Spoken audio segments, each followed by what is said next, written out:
Hola, ¿cómo están? En el día de hoy les voy a hablar sobre un capítulo del libro que se llama Ética de la Investigación en los seres humanos y políticas de salud pública. Nuestro capítulo lleva por nombre Capacitación en Evaluación Ética de la Investigación en Seres Humanos. Este capítulo está presentado por mi compañera Katia Paternina y mi persona Joel Padilla. Empezaremos hablando por la introducción. La investigación científica en salud humana requiere en muchos casos de la experimentación directa con seres humanos. Por lo tanto, esto plantea desafíos éticos importantes en que deben abordarse con responsabilidad y compromiso. Esto nos hace referencia a que cuando hablamos de investigación científica basada en la salud humana, se realizan experimentos, como lo menciona, directamente con seres humanos. Esto quiere decir que se expone a personas para aportarle algo a la sociedad, por lo cual lo que este capítulo nos quiere hacer saber es que cuando hablamos de estos seres humanos, lo que buscan es una ley donde se cuiden los derechos y se practique la ética y la moral en cuanto a estas personas que son utilizadas para la realización de investigaciones en investigación científica basada en seres humanos. En cuanto a esto, el investigador debe velar no solo por el rigor científico, sino también por la integridad y dignidad de las personas participantes. Y es aquí donde se crea una ley conocida como el Código de Nuremberg. El Código de Nuremberg es uno de los principales documentos en la historia de los derechos humanos y la ética en la investigación médica. Se promulgó después de los juicios de Nuremberg tras la Segunda Guerra Mundial, en los cuales se juzgaron a los responsables de los crímenes de guerra nazi, especialmente los experimentos inhumanos realizados en prisioneros de guerra y en personas de campos de concentración. Los principios establecidos en el Código de Nuremberg son fundamentales para la protección de los sujetos en la investigación médica y sentaron las bases para muchas de las normas éticas y legales que rigen la investigación científica en la actualidad. A continuación, les voy a hablar de los 7 principios clave del Código de Nuremberg. El Código de Nuremberg consta de 7 principios claves. El primero es el consentimiento voluntario del sujeto. Este primer principio establece que el consentimiento informado debe ser dado de manera libre, consciente y sin coacción. El sujeto debe tener la capacidad para comprender la naturaleza de la investigación y los posibles riesgos. El segundo es el experimento debe tener un propósito científico válido, es decir, que los experimentos deben tener un objetivo científico, médico o social que justifique el riesgo para los participantes. El tercero es el riesgo minimizado. Los riesgos de daño a los sujetos deben ser minimizados en la medida de lo posible y los beneficios deben superar los riesgos. El cuarto es evitar el sufrimiento innecesario. El experimento debe ser diseñado y realizado de tal manera que se evite el sufrimiento y daño innecesario a los sujetos humanos. El quinto es la intervención si el sujeto está en peligro. Si en cualquier momento durante el experimento la vida o la salud del sujeto están en peligro, el experimentador debe intervenir para poner fin al experimento. Sexto, conductores científicos cualificados. Los experimentos deben ser realizados solo por personas con experiencia y con la formación adecuada. Séptimo, derecho a interrumpir el experimento. Los participantes deben tener la libertad de interrumpir su participación en el experimento en cualquier momento sin sufrir ninguna consecuencia negativa. Continuando con una parte de la introducción, hay una frase en la cual cabe recalcar y es que mencionan lo siguiente: todo investigador debe estar comprometido en la utilización de métodos y procedimientos científicos adecuados y comprobados. ¿A qué se refiere esta frase? Bueno, primero que todo tenemos que tener en cuenta lo que es la ética y la responsabilidad. Esto, ya que los métodos y procedimientos científicos adecuados y comprobados nos ayudan a garantizar a que dicha investigación sea realizada de manera ética y responsable, respetando aquellos estándares y normas establecidas en la comunidad científica.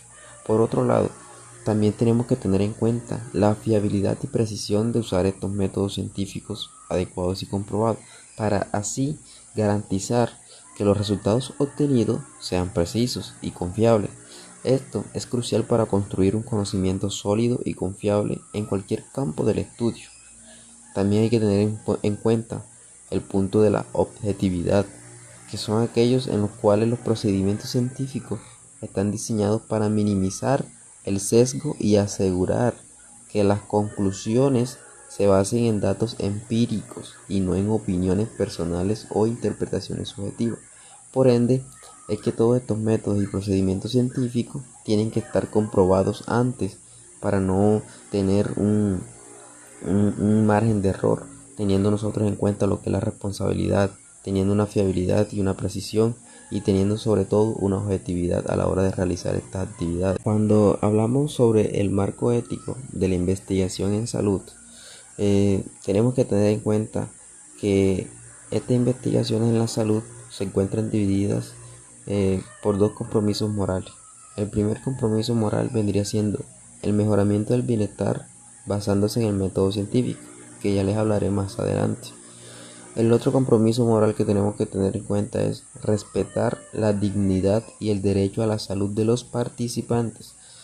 Esto, ya que la moral aquí juega un papel súper fundamental, y es que busca a que dichas investigaciones, el propósito sea un beneficio para los participantes, ya que gracias a ello se consigue un beneficio para la sociedad. Entonces, bien, si nosotros hablamos primero en el primer beneficio moral, nos dice que tiene que basarse las investigaciones en un método científico. Nosotros como biólogos, nosotros nos enseñan en qué consiste el método científico, y es un proceso sistemático utilizado por los científicos para investigar y adquirir nuevos conocimientos para ampliar así conocimientos previos. Este método científico se basa en 6 puntos. El primer punto es la observación. En este caso nosotros podemos identificar, observar una problemática. En el segundo es plantear el problema. Por tercero, tenemos la hipótesis. La hipótesis es una posible solución a dicho problema que ya identificamos. En el cuarto, tenemos la experimentación. Es empezar a realizar dicha hipótesis para ver si podemos solucionar dicho problema. Como quinto, tenemos los resultados. A veces se obtienen resultados positivos, a veces se obtienen resultados negativos. Y por último tenemos la conclusión. ¿A qué llegamos nosotros con el problema que nosotros observamos? En esto se basa el método científico. ¿Qué es la dignidad humana y por qué es tan importante? Bueno, la dignidad humana es el valor que tiene toda persona solo por el hecho de ser humana.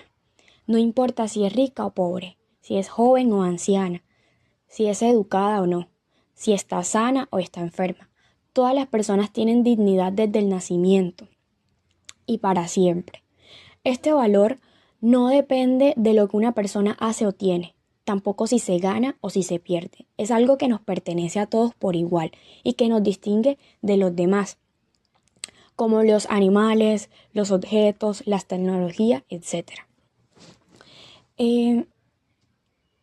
Bueno, la dignidad humana es la base ética fundamental, puesto que se considera un valor superior, exclusivo y esencial para fundamentar el respeto hacia la vida humana. Es la razón principal por la cual la ética exige un trato con suma consideración hacia cada ser humano. La dignidad humana no es subjetiva ni relativa, es decir, que esta no depende de opiniones personales ni de características externas, sino que es intrínseca al ser humano por el solo hecho de ser persona. La dignidad humana tiene un valor ontológico y moral. Desde una visión ontológica, cada ser humano tiene un valor que supera lo natural, lo utilitario o lo estético. Y este valor no puede ser equiparado con cosas no personales como la tecnología o la belleza natural. La dignidad humana también es respeto y reconocimiento. Respetar la dignidad humana implica reconocer su significado con honestidad y actuar conforme a ello.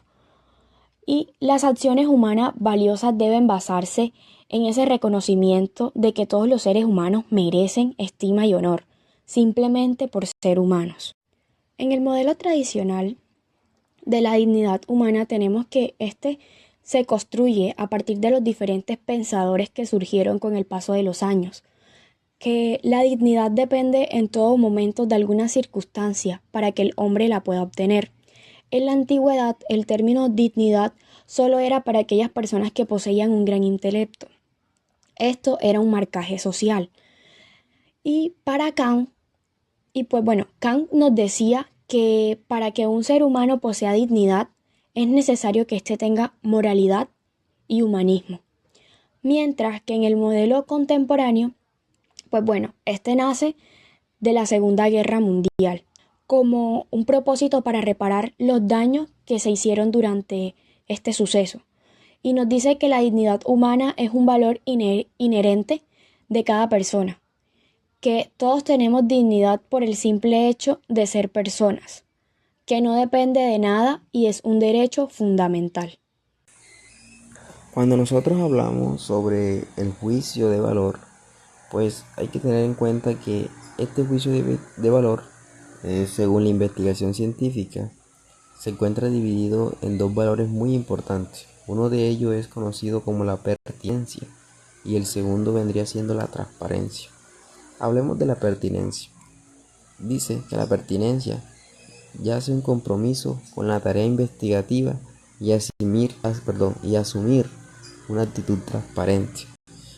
Hay muchas investigaciones, ya sea en nuestro país o en países europeos como el capítulo lo menciona. En algunos países europeos se dicen que se destinan un 100% de un valor económico, pero que solo el 10% es el que termina ayudando a las investigaciones científicas. Eso mismo pasa en nuestro país, en la actualidad, en nuestro país Colombia, y es que el gobierno a veces destina dinero para la investigación científica, pero de ese dinero del 100%, a lo mejor también termina destinado el 10%.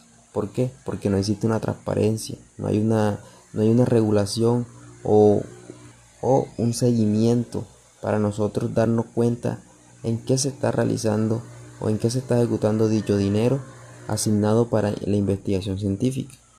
Por otro lado, hablamos de la transparencia.